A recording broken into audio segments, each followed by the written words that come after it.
Fala galera, tudo bem com vocês? Aqui é a Alba e está começando mais um Pode Falar, porque aqui você pode falar. E nada melhor do que iniciarmos com uma frase motivacional para vocês começarem bem o dia de vocês. Às vezes é preciso fazer uma faxina na alma, no coração e na vida. Segue essa mensagem. Para a gente iniciar, não sai daí, vamos chamar a nossa vinheta.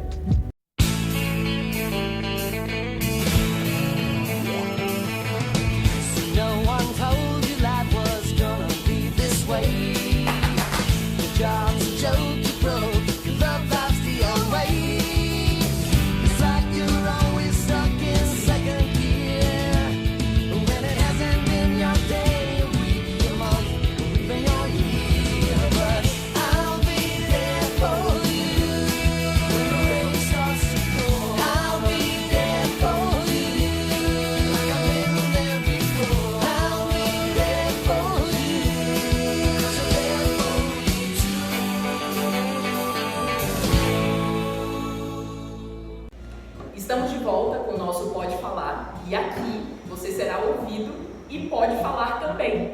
E nós vamos falar sobre mecanismos de defesa do ego. E nada melhor ou ninguém melhor para falar sobre isso do que uma pessoa que é aluno do terceiro semestre do curso de Psicologia da Faculdade Anhanguera Matutino. Ele vai falar um pouco mais sobre o que é o mecanismo de defesa do ego, né? E eu já quero introduzir falando assim, galera, vocês sabiam que Freud foi um dos primeiros observadores do mecanismo de defesa? Exatamente. E a filha dele deu continuidade através dessa expansão, né? E agora eu gostaria de chamar Otacílio. Galera, esse é o Otacílio, um querido amigo que vai estar aqui explicando para vocês um pouco mais sobre o mecanismo de defesa. Otacílio, a galera tá doida para ouvir. Fala aí, o que representa esse mecanismo de defesa do ego? Então, primeiramente, bom dia, boa tarde, boa noite, não sei qual hora você vai estar assistindo esse vídeo. Para a gente falar do mecanismo de defesa do ego, é muito importante a gente fazer um overview do que é isso, né? Então, esses mecanismos foram criados pelo ego justamente para controlar aquelas pulsões que vêm do id, né? E as funções do superego. E aí, o ego, que é o intermediador de tudo isso, criou esses mecanismos de defesa da nossa psique, do nosso organismo, pelo entendimento de cada um. E aí não sou só eu que vou estar falando disso, então temos aí outros colegas que vão vir aprofundar mais o nosso ponto também. Exatamente, a gente está com uma galera top que vai trazer aí para vocês mais assuntos sobre isso. Otacílio, então explica pra gente também, já aproveitando, né? Explica pra gente como que funciona a questão da regressão, como que é isso aí, porque a galera tem muita dúvida com relação a isso. Então, vamos clarear essa mente aí, porque aqui não pode falar, então fala tudo aí, solta a língua aí pra gente. Então tá, vamos ver se eu consigo explicar pra vocês. Então, entendendo o mecanismo de defesa, a regressão é um dos mecanismos, né? Só que antes da gente falar da regressão, é muito importante a gente falar do ponto de fixação, né? O que é a fixação? A fixação a gente pode estar entendendo como um trauma ou alguma emoção muito forte na sua fase de desenvolvimento lá da infância, né? Que a gente se apropriou daquele momento. Então é como eu fiz algumas pesquisas e algumas pessoas diziam que, né? Alguns estudiosos, que pode ser quando você para de evoluir numa determinada fase da infância. Outras pessoas trouxeram que pode ser algum apego sentimental, algo que você teve e aquilo ali fixou, por isso que se chama ponto de fixação. Entendendo isso, a gente volta aqui para a regressão, né? Para entender que esse mecanismo de defesa, ele vai aparecer, ele vai surgir em alguns momentos ali, quando o seu corpo, né, a sua mente, te colocar em algumas situações desconfortáveis, né? E aí aparecem vários mecanismos de defesa. Mas falando da regressão, automaticamente você vai voltar nessa fase, né? Lá da infância. Então, só te interrompendo. Então você, pelo que eu entendi aqui, você acha que está tudo interligado, tudo ligado um com o outro, porque você falou um pouco, né, sobre essa questão da infância que vem trazendo. E então está tudo conectado, tudo ligado, que possamos dizer assim. Sim, porque na verdade a regressão em algum momento você vai voltar nessa fase, que foi o ponto de fixação, que pode ser uma pausa nesse amadurecimento de uma dessas fases. E aí eu acho que quando a gente simplificar vai ficar mais claro. Então vamos supor que nós temos, depois que você já está maduro, adulto, enfim, seguir na sua vida, em algum determinado momento você se depara diante de alguma situação que te gera um desconforto. Então o ego, ele aciona o mecanismo de defesa da regressão, onde você vai voltar nesse período e você vai ter algumas reações para se defender daquela situação. Por exemplo, você podia ser uma criança que todos os dias dormia com aquele paninho, com aquele ursinho. Então, dependendo da situação que você foi exposta, você volta, né? Então você tem essa regressão naquela fixação que você tinha, e diante do cenário de hoje você tem aquele apego de estar com um lencinho, com um paninho, com um ursinho. Então por isso que a gente entende que é muito importante aquela fixação dentro da regressão, porque a gente teve essa pausa lá atrás, né? Pode ter sido um trauma ou uma emoção muito grande durante o seu desenvolvimento.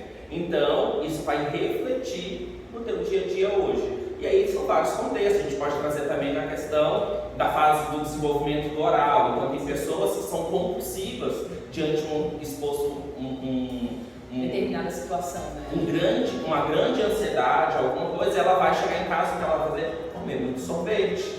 Então a gente pode entender que durante o desenvolvimento da fase oral houve essa fixação, e aí você repite neste tempo para quê? Para você um tipo mecanismo realmente de defesa diante da situação que você vive hoje. Perfeito, maravilhoso. Galera, espero que vocês tenham entendido, porque para mim ficou mais do que claro, sem dúvida alguma. Otacílio, eu gostaria de agradecer a sua participação aqui com a gente. Muito obrigado. Seja muito bem-vindo ao Pode Falar. Você é de casa, venha quantas vezes você quiser, tá bom? Vamos chamar agora a nossa próxima convidada, que também é do curso de Psicologia da Faculdade Anhanguera, do 3º semestre, a nossa querida Júlia. Chega mais, Júlia, seja muito bem-vinda. E aqui você pode falar. Galera, já vai deixando seus comentários, suas perguntas, para a gente poder interagir com a Júlia aqui, tá? A Júlia, ela vai falar sobre sublimação. Júlia, explica pra gente essa questão da sublimação dentro do mecanismo de defesa do ego, porque a galera também tem muita dúvida com relação a isso, né? Na impossibilidade da realização do desejo, a gente encontra um substituto para a gente se contentar. Por exemplo, um usuário de droga. Ele, para conseguir parar, para ajudar ele procura alguma coisa para substituir aquele vício dele. Isso. Fazendo uma atividade ou fazendo alguma outra coisa que não foque, que tire aquele foco do vício dele, é isso? Ou tipo um relacionamento afetivo ou sexual mal resolvido. Você procura uma leitura ou uma arte, uma atividade física, uma academia, ou geralmente você desconta na comida, ou também um chupar o dedo ou chupar uma chupeta. Você imagina que você está mamando no seio. Isso te deixa mais tranquilo e relaxado. Uma coisa que você falou, isso é algo muito interessante, porque eu conheço uma pessoa que ela acho que ela tem uns 30 e poucos anos, mais ou menos.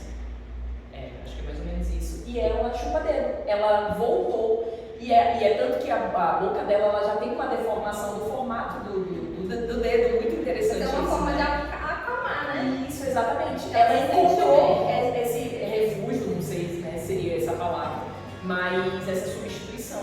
Então, muito, muito interessante isso que você falou, porque também é algo muito comum, né? Já tá aí. Às vezes as pessoas já fazem de forma natural. A animação é para isso, para amenizar a dor, o sofrimento, a angústia que a gente sente. Cara, muito boa explicação, muito top. Júlia, muito obrigada ao Pode Falar. Galera, continue mandando as suas perguntas, continue interagindo com a gente, né? E seja muito bem-vinda outras vezes que você quiser vir. E sem delongas, eu quero convidar a nossa querida Miriam. O nosso Pode Falar. Você também já é de casa, tá? E hoje nós tivemos já palavras maravilhosas. E mais uma vez eu quero que você reforce pra gente, agora falando sobre projeção, né? Explica pra essa galera o que é a projeção dentro do mecanismo de defesa.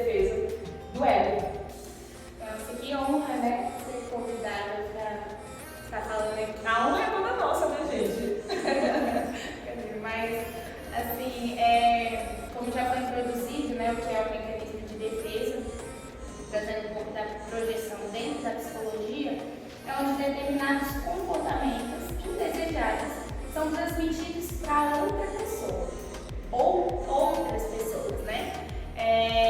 Então, assim, como eu posso dar esse exemplo para vocês? Muitas das vezes, quando acontece algo que não deu certo na nossa vida, o que a gente faz? Transmite aquilo ou a responsabilidade do erro para outra pessoa, assumindo assim como se a culpa... Como se terceirizasse a culpa, né? Exatamente. Então a projeção teoricamente seria mais ou menos ou seria isso propriamente dito? Tipo assim, aconteceu algo, você já desconta da pessoa, terceiriza o problema. Exatamente. Quem tem esse mecanismo mais aguçado, né? Que eu acredito que prevaleça algum mecanismo dentro do nosso ser, acontece às vezes conscientemente, às vezes inconscientemente. A pessoa já joga a responsabilidade para outra. Foi você mesmo que fez, deu errado porque você não fez a sua parte. Então, assim, dentro da projeção acontece muito isso. Cara, muito interessante, muito top. Espero que tenha ficado claro a questão da projeção, desse julgamento. Você acha que existe essa possibilidade dessa inversão, de trazer esse conhecimento sobre o que está sendo falado, né, do que está sendo, dessa ação propriamente dita, de mudar? De que maneira você acha que isso pode acontecer? Ou não? A pessoa desenvolveu esse mecanismo, né, acredito que tenha sido, até o Otacílio, quando veio na outra palavra, ele falou sobre, né, essa geração que tem como se fosse um ciclo. Então, essa questão da projeção, ela pode ser decorrente a isso também? Ou você acha que pode haver essa mudança? Que eu acredito, assim, né, trazendo o meu ponto de vista, é que como ela pode ser consciente ou inconsciente, essa parte do inconsciente é algo que ela nem sabe que ela está fazendo. Talvez trazendo um pouco da fixação, né, que foi falado aqui, ela nem sabe o que está acontecendo. É algo já lá no desenvolvimento dela que fixou e ela nem está sabendo como ela está reagindo. Mas quando a pessoa já está fazendo conscientemente e ela observa aquilo, a gente já não se trata tanto de um mecanismo de defesa, é algo já que é hábito, né? Então ela tornou para si uma forma de que ela coloca a capa ali e enfrenta, sabe? Mas dentro do mecanismo de defesa mesmo é algo que o ego faz para se proteger. Assim, independente se para o outro é bom ou não, para ele, naquele momento, é o certo. Top, maravilha. Galera, espero que tenha ficado claro para vocês também. Mais uma vez, uma palavra maravilhosa aí da nossa querida Miriam. E aí, eu gostaria de te agradecer. Muito obrigada, tá? Volte quantas vezes você quiser, pode falar exatamente para isso. Aqui você que manda. Obrigada. Estamos de volta, galera. E olha, tô apaixonada. Não sei vocês aí da telinha, mas eu tô assim, maravilhada com muita informação top sobre o mecanismo de defesa do ego. E pra gente dar continuidade, nós vamos chamar agora a Julie, que é a nossa colega do curso de psicologia também, do terceiro semestre da faculdade Anhanguera. E ela é a nossa correspondente. Ela vai estar com a gente aqui agora. Produção, tá tudo ok aí? Não tem que entrar em contato com ela. Ok. Assim que tiver ok, vocês me avisam aí, tá bom? Que a gente vai colocar ela Ela tá pronta já. Ok, galera. Entrando agora para falar com vocês sobre formação reativa, a nossa querida Julie. Oi, Alba. Oi, galera. É um prazer estar aqui com vocês. Vim falar sobre mais um mecanismo de defesa. E o que eu vou falar é sobre reação reativa, né? Que nada mais é quando a gente quer muito fazer algo ou dizer algo e acaba fazendo totalmente o oposto, né? Tem muito a ver quando os nossos sentimentos estão muito aflorados. Por exemplo, se eu estou com muita raiva, eu vou lá e trato a pessoa ou a situação com muito amor. A reação reativa é muito usada, né, para fugir daquele sentimento de uma determinada situação. E se usa também muito da ironia, né, nessa situação, que você está com um pico de sentimento muito alto e você usa ali para reverter a situação ao seu favor, consciente ou inconsciente. Agora eu quero trazer para vocês uma convidada muito especial também, é a Alessandra. Ela vai ensinar os mecanismos de defesa que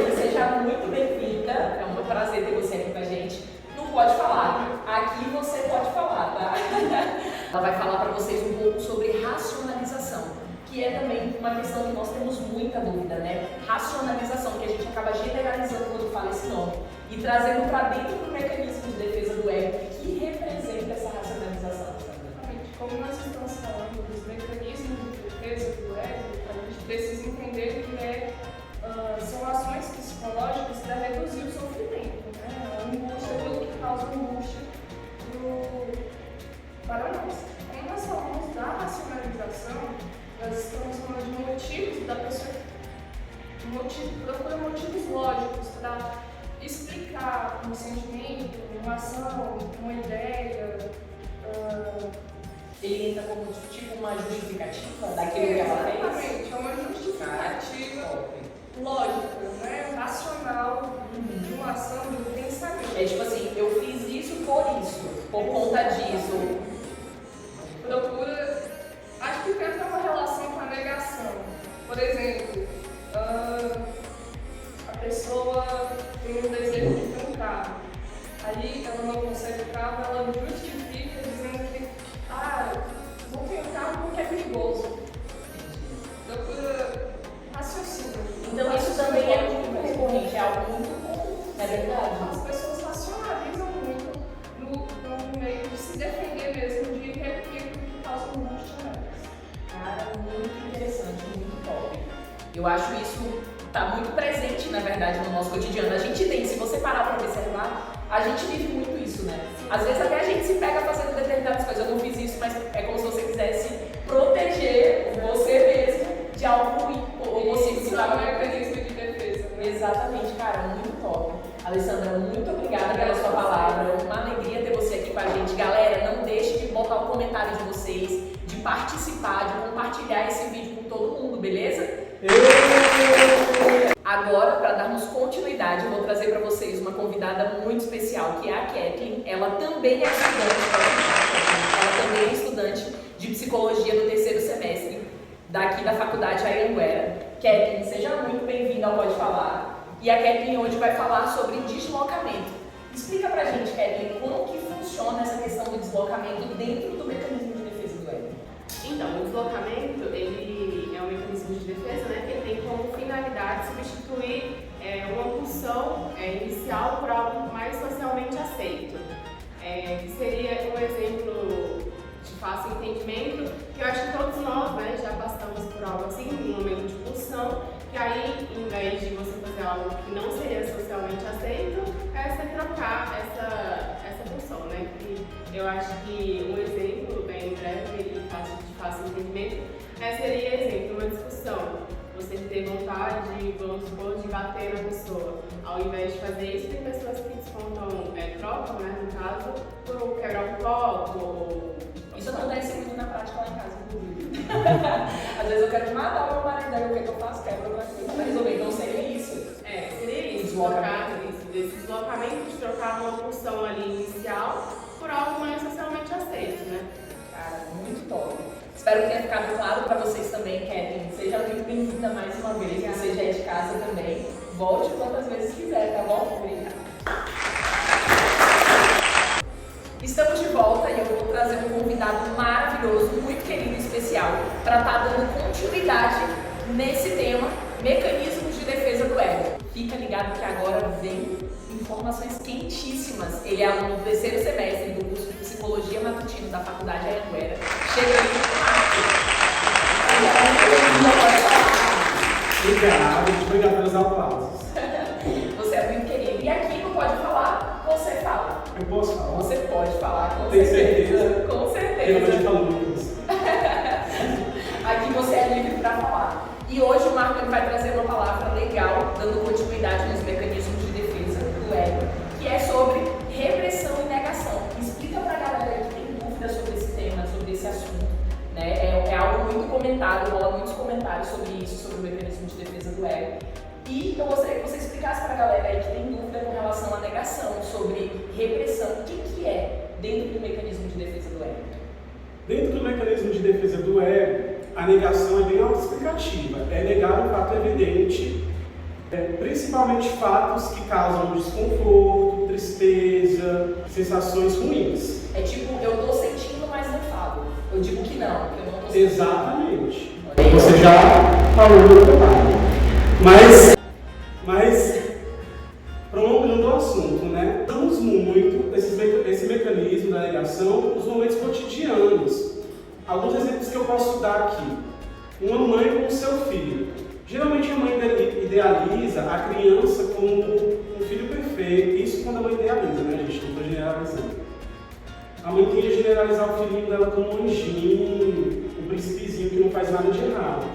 Aí a mãe chega, a criança chega na escola, aí tem um recadinho na agenda, por exemplo.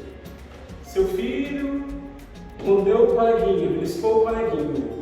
Aí a mãe, não, meu tesouro jamais faria isso.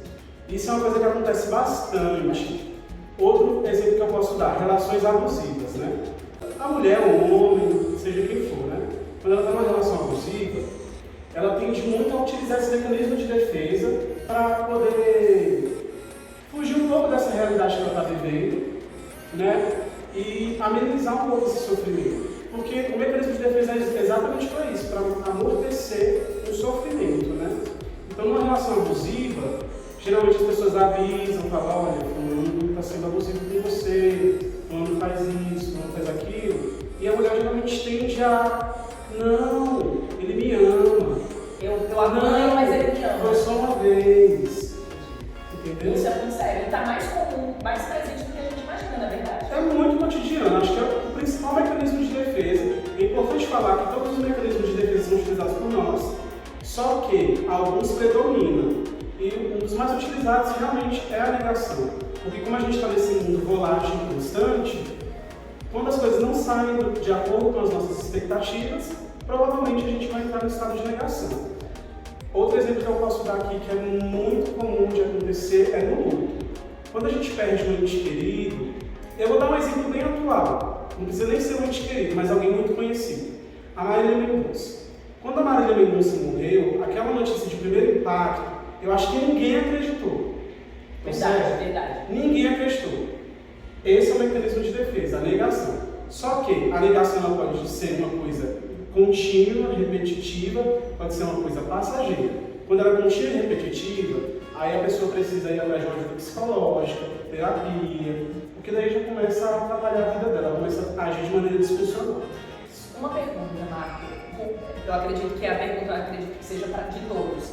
Essa questão dessa negação em específico, ela é algo, como é que eu posso falar, consciente e inconsciente ou não? Ou é só uma coisa ou é só outra? Você acha que pode ser os dois? Como a Miriam falou, vou dar a minha opinião como a Miriam falou, a minha opinião. Eu acho que ela pode ser consciente e inconsciente, mas a grande maioria das vezes ela acontece de forma inconsciente. Porque o ser humano ele vai só caindo, entendeu? Ele só vai se afundando naquela negação. Né? Por isso que ele se torna disfuncional e acaba precisando fazer uma terapia. Não é algo que ele consiga identificar e falar assim, preciso mudar isso. Muito interessante, muito top. E com relação à repressão, também entra nesse quesito da negação? É algo parecido? Como que funciona essa questão da repressão? Eu acho que todos os mecanismos de defesa se correlacionam, eles se complementam, né, na verdade. A repressão é mais você esquecer algo que possa ter sido um trauma, algo que te traga infelicidade, sofrimento, situações incômodas no geral.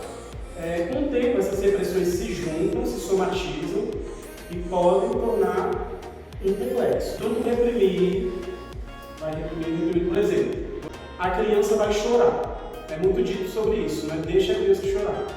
Porque quando a criança chora e você fala, engole o choro, e ela engole aquele choro, a vida dela vai ser pautada nesse engolir choro.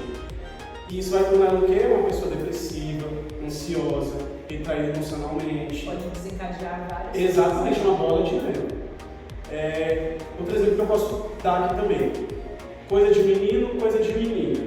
Menina pode, menino não pode. Por exemplo, minha irmã sempre gostou muito de jogar futebol.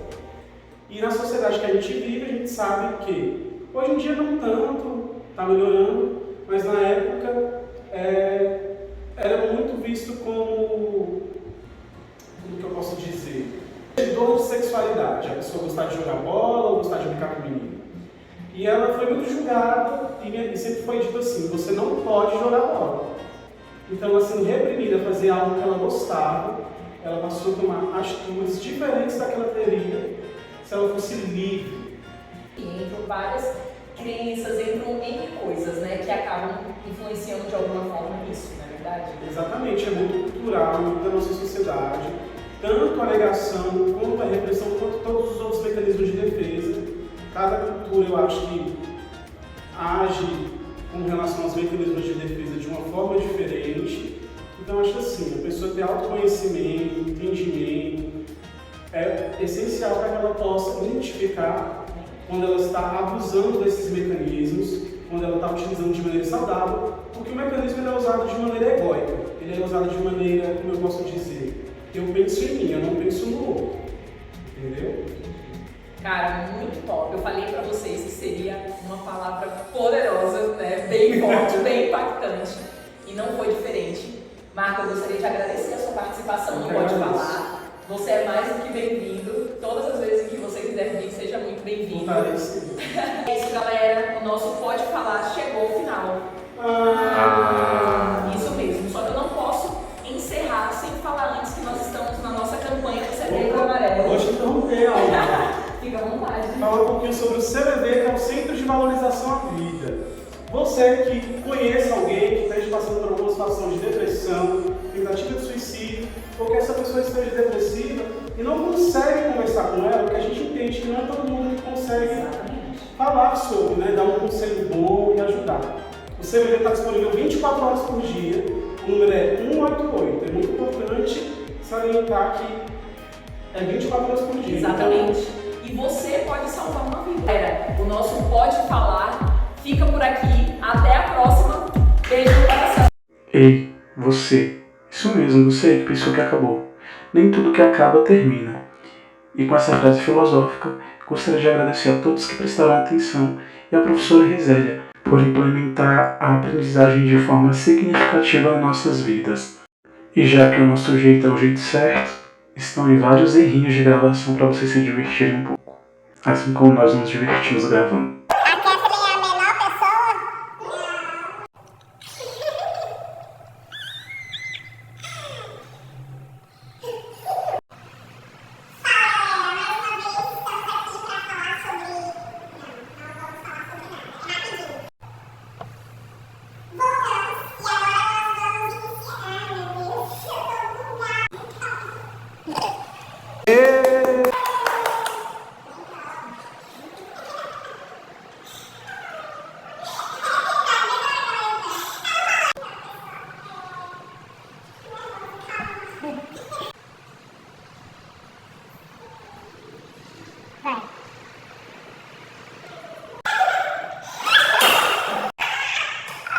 Caramba, bota esse livro aí. Tem que abrir, Tá, do curso matutino, eu gostaria de convidar a Marco. Seja muito bem-vindo ao Pode Falar. Oi, aplausos, gente.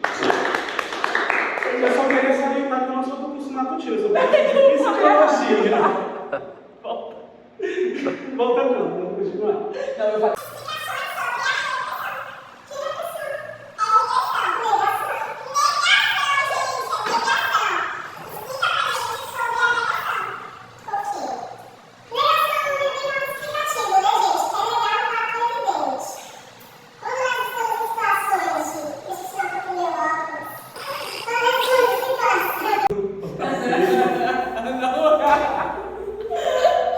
Vai, foi mal. Pra que você bota essa porra?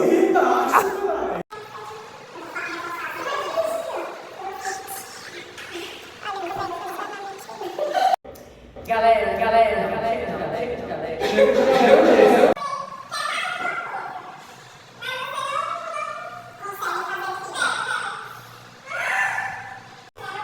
dá um retoque na maquiagem. Retoque na maquiagem. Arruma o blazer. Pronto.